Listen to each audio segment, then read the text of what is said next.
નમસ્કાર, GT9 Gujarat news ચેનલમાં આપનું હાર્દિક સ્વાગત છે। આવો જોઈએ આજના તાજા સમાચાર વાવથરાથી સંદેશ અમારો સમય તમારો।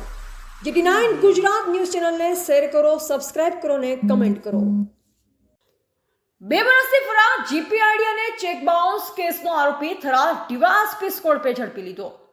થરાદ પોલીસ સ્ટેશનમાં નોંધાયેલ જીપીઆઈડી ગુજરાત નાણાકીય સંસ્થાઓ થાપણદારોના હિતમાં રક્ષણ અધિનિયમ તથા ચેક બાઉન્સ સહિતના ગંભીર આર્થિક ગુનાઓમાં છેલ્લા 2 વર્ષથી ફરાર રહેલો આરોપી થરાદ ડીવાયએસપી કચેરીની નાસા ફરતા આરોપી સ્કોડ દ્વારા ઝડપી પાડવામાં આવ્યો છે।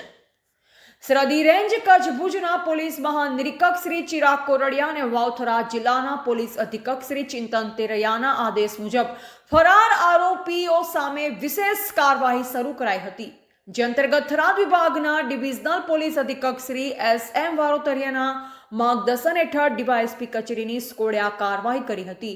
પોલીસે હ્યુમન સોર્સ અને ટેકનિકલ સર્વેલન્સના આધારે મળેલ માહિતી મુજબ પ્રકાશભાઈ શંકરભાઈ પટની રહે કોણોદર તાલુકા પાલનપુર જિલ્લા બનાસકાંઠા અને કુડા તાલુકા સતલાસણા જિલ્લા મહેસાણા વિસ્તારમાંથી ઝડપી લેવામાં આવ્યો હતો। આરોપી સામે થરાદ, ભિલોડા તથા પાલનપુરમાં નાણાકીય છેતરપિંડી અને ચેક બાઉન્સના અનેક કેસો નોંધાયેલ છે। થરાદ પોલીસ સ્ટેશનમાં નોંધાયેલ જીપીઆઈડી એક્ટ તથા આઈપીસી કલમ 406, 409, 420, 120B સહિતના ગુના ઉપરાંત થરાદ JMFC કોર્ટમાં નેગોશિયેબલ ઇન્સ્ટ્રુમેન્ટ એક્ટ કલમ 138 હેઠળના 2 કેસોમાં આરોપી સામે ધરપકડ વોરંટ પણ પેન્ડિંગ હતા। પોલીસ દ્વારા આરોપીને કાયદેસરની કાર્યવાહી હેઠળ ધરપકડ કરી આગળની તપાસ શરૂ કરવામાં આવી છે। આ કાર્યવાહીના કારણે થરાદ અને આસપાસના વિસ્તારોમાં થયેલી નાણાકીય છેતરપિંડીના ભોગ બનનારાઓને ન્યાય મળવાની આશા જાગી છે।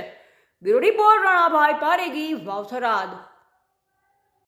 થરાદ પોલીસ સ્ટેશનનો ગુનો છે, 22 નંબરનો ગુનો હતો 2024નો। આ ગુનાની અંદર જીપીઆઈડી એક્ટ મુજબ ગુનો દાખલ થયેલો। એકચ્યુઅલી બનાવ એવો છે કે જે હાલનો આરોપી છે પ્રકાશ પટણી, પ્રકાશ કણોદરનો રહેવાસી છે અને એણે જુદી જુદી સ્કીમો ચલાવી અને લોકોના પૈસા ઓળવી ગયા, એટલે જીપીઆઈડી એક્ટ મુજબ ગુનો દાખલ થયેલો અને લાંબા સમયથી આ આરોપી ફરાર હતો। આરોપી વિરુદ્ધ નામદાર કોર્ટમાંથી વોરંટ પણ મેળવવામાં આવેલું હતું, છતાં આરોપી મળતો નહોતો। અમારા વાવ થરાદ જિલ્લાના પોલીસ અધિક્ષક સાહેબ શ્રી ચિંતન તરૈયા સાહેબે સ્પેશિયલ જે નાસ્તા ફરતા આરોપીઓ છે એને પકડવા માટેની ઝુંબેશ આદરેલી અને આ ઝુંબેશના ભાગરૂપે થરાદ ડિવિઝનના સ્કોડ બનાવેલો અને એ સ્કોડના માણસો છે અમારા દેવસીભાઈ અને બીજા હેડ કોન્સ્ટેબલ, એને માહિતી મળેલી કે ભાઈ આ આરોપી છે એ પાટણનું ગામ છે ત્યાં રહે છે અને તળાવ રાખી અને તળાવ જે કોન્ટ્રાક્ટ બેઝ ઉપર તળાવ રાખીને માછીમારી ધંધો કરે છે, એવી હકીકત મળતા તે દિશામાં અમે તાત્કાલિક જઈ અને આરોપીને લઈ આવ્યા છીએ અને આરોપીની ધરપકડ કરી લીધેલી છે। આ આરોપી છે એ અલગ અલગ પોલીસ સ્ટેશનમાં ઘણા બધા ગુના છે, એમના ઉપર નામદાર કોર્ટના વોરંટો પણ છે। આ દિશામાં જે પોલીસ સ્ટેશનમાં અને અમે આખા ગુજરાતમાં સર્ક્યુલેટ પણ કરવાના છીએ કે આ આરોપીની જેને જરૂર હોય તે આરોપીને લઈ જઈ શકે છે અમારી પાસેથી। આજરોજ અમે નામદાર કોર્ટમાં રજૂ કરશું આરોપીને અને રિમાન્ડ પણ મેળવવાના છીએ।